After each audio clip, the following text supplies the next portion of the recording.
నమస్తే, welcome to meta news. ముందుగా ఈ వీడియోని లైక్ చేయండి, షేర్ చేయండి. మరిన్ని ఇంట్రెస్టింగ్ పొలిటికల్ అప్డేట్స్ కోసం మెటా న్యూస్ని సబ్స్క్రైబ్ చేయండి. ఇక మ్యాటర్లోకి వస్తే, ఏపీలో 5 ఏళ్లు జగన్ పాలనలో దేశంలో ఏ రాష్ట్రంలో చూడని అక్రమాలు బయటపడుతున్నాయి. జగన్ అవినీతికి అధికారులు కూడా సహకరించారు. నిబంధనలకు పాతరేసి ప్రజాధనాన్ని లూటీ చేసిన అధికారులు ఇప్పుడు ఎక్కడున్నారో ఎవరికీ తెలియదు. జగన్ అధికారం పోయాక అవినీతి అధికారులు కనిపించకుండా పోయారు. కేంద్ర సర్వీసుల నుంచి రాష్ట్రానికి డిప్యుటేషన్ పై వచ్చిన ఇండియన్ కోస్టల్ గార్డ్ సర్వీసెస్ అధికారి వెంకటరెడ్డి, ఐఆర్టీఎస్ అధికారి వాసుదేవరెడ్డి, ఏపీ క్యాడర్కు చెందిన పలువురు సీనియర్ ఐఏఎస్లను తలదన్నేలా అసాధారణ రీతిలో అధికారాలను చలాయించారు. వైసీపీ నేతలు చెప్పిందే వేదమని భావించి నిబంధనల్ని గాలికి వదిలేశారు. ప్రజాధనానికి రక్షణగా ఉండాల్సిన అధికారులు భక్షకులుగా తయారయ్యారు. గనుల శాఖను అవినీతికి అడ్డాగా మార్చిన వెంకటరెడ్డి గురించి ఎంత చెప్పినా తక్కువే.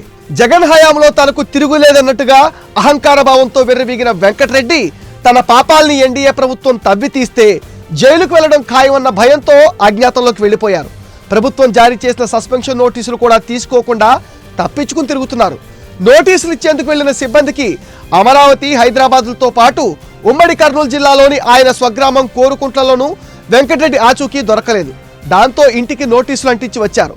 వెంకటరెడ్డి అరాచకాలపై ఏసీబీ దర్యాప్తు చేస్తుంది. త్వరలో కేసు నమోదు చేసే అవకాశం ఉందని తెలుస్తుంది.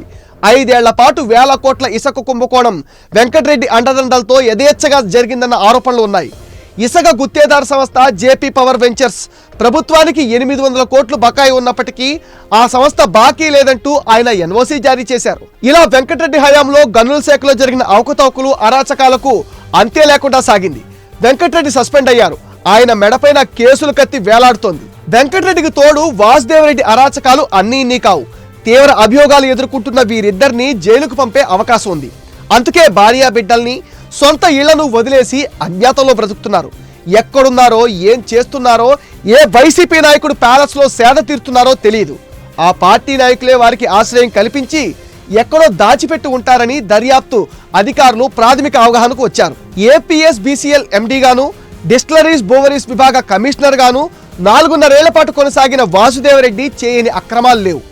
ప్రభుత్వ పెద్దల బినామీల పేరుతో ఏర్పాటైన మద్యం కంపెనీలు ఉత్పత్తి చేసే జే బ్రాండ్ మాత్రమే ప్రభుత్వ దుకాణాల్లో దొరికేలా, అవి కూడా నగదు రూపంలోనే అమ్మేలా తన వంతు సాయం అందించారనే ఆరోపణలున్నాయి. కూటమి ప్రభుత్వం అధికారంలోకి రాగానే మొదట వాసుదేవరెడ్డి అక్రమాలపై ఫోకస్ పెట్టింది. డిస్టిలరీస్ బోవరీస్ విభాగ కార్యాలయాల్ని సిఐడి అధికారులు సీజ్ చేశారు. మద్యం కుంభకోణం, దోపిడీకి సంబంధించి కీలక ఆధారాలు, పత్రాలు, హార్డ్ డిస్క్లను మాయం చేసేందుకు ఆయన ప్రయత్నించినట్లు సిఐడి గుర్తించింది. ఆయన పైన కేసు నమోదైంది. దాంతో వాసుదేవరెడ్డి పరారయ్యారు. 2 నెలల నుంచి ఆయన జాడలేదు. విదేశాలకు పారిపోయే అవకాశం ఉండడంతో సిఐడి అధికారులు లుకౌట్ సర్క్యులర్ జారీ చేశారు.